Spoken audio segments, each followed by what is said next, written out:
네, 안녕하세요. 첫 번째 연표 특강이어서 이번 두 번째 연표 특강에서는 1900년대 이전까지 연표를 정리해 보도록 하겠습니다. 맨 위에는 일본, 가운데는 중국, 맨 밑에는 한국, 추가적으로 베트남, 그리고 세계사와 연계해서 보도록 하겠습니다. 먼저 1877년입니다. 1877년에는 일본에서 이 도쿄대학이 설립을 되게 된다. 요거 아시면 되겠고요. 79년도인데 79년도는 조금 밑에 적도록 할게요. 79년도에는 일본이 류큐를 강제로 병합함에 따라 오키나와현이 1979년에 설치되게 됩니다. 이제부터 좀 한국사 위주로 좀 전개될 거예요. 먼저 1880년인데 1880년에는 조선의 개화 정책을 총괄하기 위한 기구인 이 통리기무 아문이 조선에 설치되게 됩니다. 그리고 81년도에는 해외의 많은 사절단들이 파견되게 되거든요. 일본에는 이 조사 시찰단이 비밀리에 파견되어서 일본의 발전된 메이지 유신을 견학하기도 했고요. 다음에 청나라에는 영선사라고 해서 양무운동을 배워오기 위해 조선에서 파견되기도 했다. 이 부분들을 이해하시면 되겠습니다. 자, 그 다음 82년도인데 82년도에도 많은 일들이 터지게 되거든요. 먼저 구식군인가 신식군대인 별기군과의 차별에 의해서 계기가 된 이모군란이라고 할 수 있고, 이모군란을 청나라가 진압을 해준 대가로 조청, 상민, 수륙, 무역장정이 체결되기도 합니다.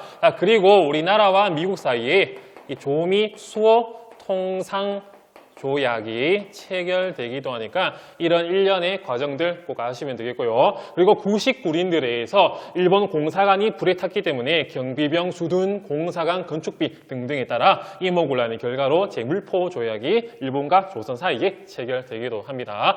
그 다음에 83년도인데 83년도에는 조금 문화사 부분이랑 많이 관련돼 있거든요. 중국의 동문관을 따와서 한국할 때 희자, 그다음에 동문학이 근대적인 학교로 오픈하기도 하고요. 한국사에 등장하는 우리나라 최초의 근대적인 밀립학교인 원산학사라고 할 수도 있고, 그 다음에 한성순보라고 해서 방문국에서 발행이 된 우리나라 최초의 근대적 신문이자 관립신문 순한문신문 한성순보 83년도 아시면 되겠습니다. 그리고 미국에도 사절단이 파견되게 되거든요. 바로 보빙사가 미국에 파견되기도 했다. 이런 흐름들도 잘 아시면 되겠습니다. 자, 그 다음 84년도인데 84년도에는 베트남의 패권을 두고 청나라와 프랑스 간의 이 청프 전쟁이 이제 발생을 하게 됩니다.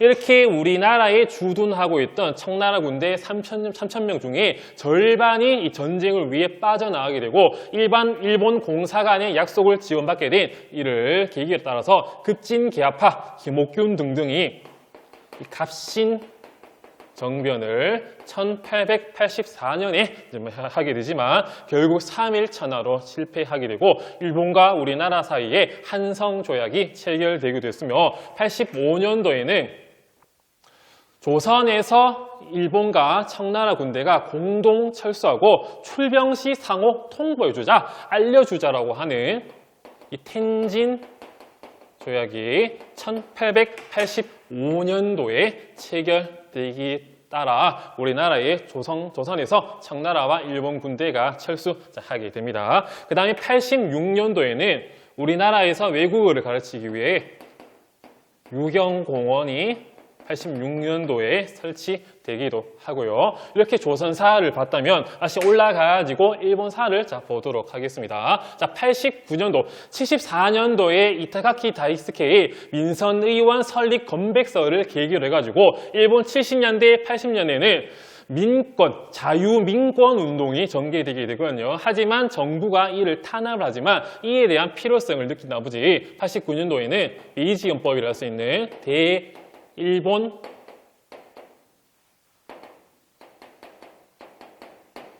제국헌법이 만들어지게 되고 90년에는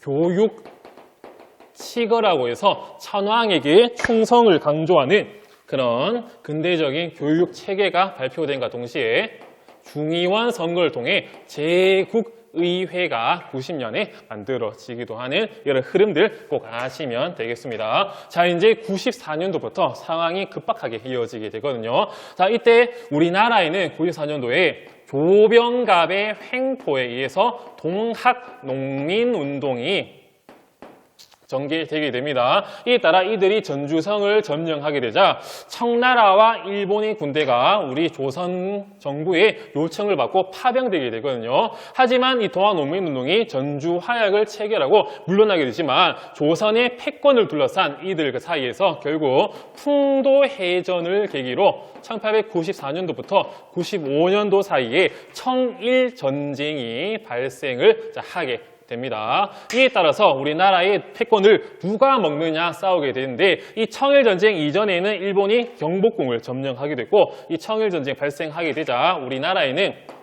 신문제가 폐지되는 등등의 이 가보개혁이 이루어지기도 합니다. 이렇게 청일전쟁이 전개되고 있었지만 결국 청나라가 항복을 하게 된 결과 1895년에는 시모노세키 조약이 체결되게 되거든요. 이 시모노세키 조약의 내용을 보면 타이완 그리고 랴오뚱반도를 중국이 일본에게 넘겨준다 이런 내용이 들어가 있었지만 여기에 대한 삼국 간섭에 의해서 러시아, 프랑스, 독일이 랴오뚱반도 포기해라 이런 요구의 압박에 따라서 결국 일본이 포기하게 되는 삼국 간섭 이것도 기억을 하시면 되겠고요.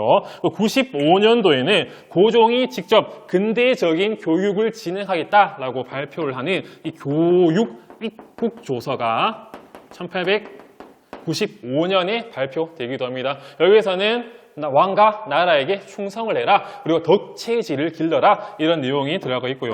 이렇게 삼국 간섭에 따라서 러시아의 힘이 조선 내에서 강해지게 되자 이 위협을 느낀 일본이 우리나라 명성 황후를 시해하는 을미사변이 발생을 하게 됩니다. 이 이후에는 단발령이라든지 태양력을 도입하겠다 이런 내용이 들어가 있는 을미개혁이 또 95년도에 이루어지기도 하니까 이런 것들도 아시면 되겠고요. 1896년으로 가도록 하겠습니다. 1896년에 우리나라의 상황을 보면 을미사변에 따라서 자기 와이프가 죽었어요. 그에 따라서 신변의 위협을 느낀 고종이 아라사 공사관으로 도망가는 이 아관 파천이 발생을 하게 됩니다. 당시 러시아를 아라사라고 했는데 고종이 러시아 공사관으로 아라사 공사관으로 도망을 가는 아관 파천이 96년도부터 97년도까지 발생하게 됩니다.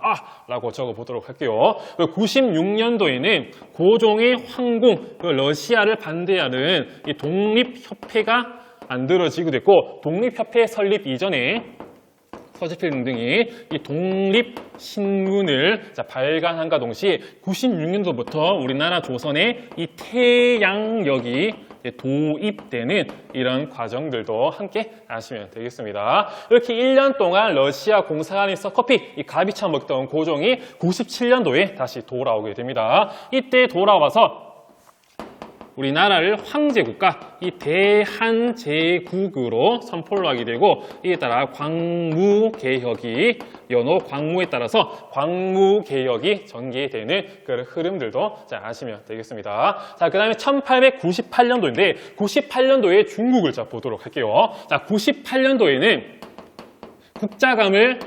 경사대학당으로 베이징에 바꾸기도 하는 그런 모습이 있고 경사대학강은 1912년에 베이징대학으로 바꾸기도 합니다.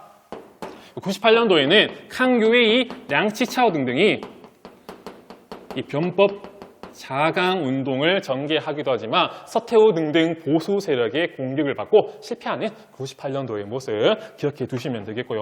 자, 우리나라의 98년도를 보도록 하겠습니다. 98년도에는 이 황성신문이라고 해서 장지연의 시일야 방송대고 을사늑약을 비판하는 시일야 방송대곡이 처음 게재되었던 황성신문이 98년도에 발간되기도 하는 그런 모습이 나오기도 하고요. 이때 독립협회가 해산하기도 합니다. 1899년도를 자 보도록 하겠습니다. 99년도에는 의화단 운동이 1899년부터 1901년까지 전개되기도 하고요. 우리나라에는 황제의 권한을 강조하는 이 대한국 국제가 반포되기도 한다. 이런 역사적인 흐름들 아시면 되겠고요. 일단 추가로 이때 우리나라 최초의 철도인 이 경인선이 1899년도에 개통하기도 합니다. 자, 이번 영상에서는 1870년대와 1900년대 이전까지 연표를 알아봤고요. 다음 시간에는 1900년대 이후의 연표를 같이 한번 보도록 하겠습니다. 이번 수업도 열심히 들어주셔서 감사합니다.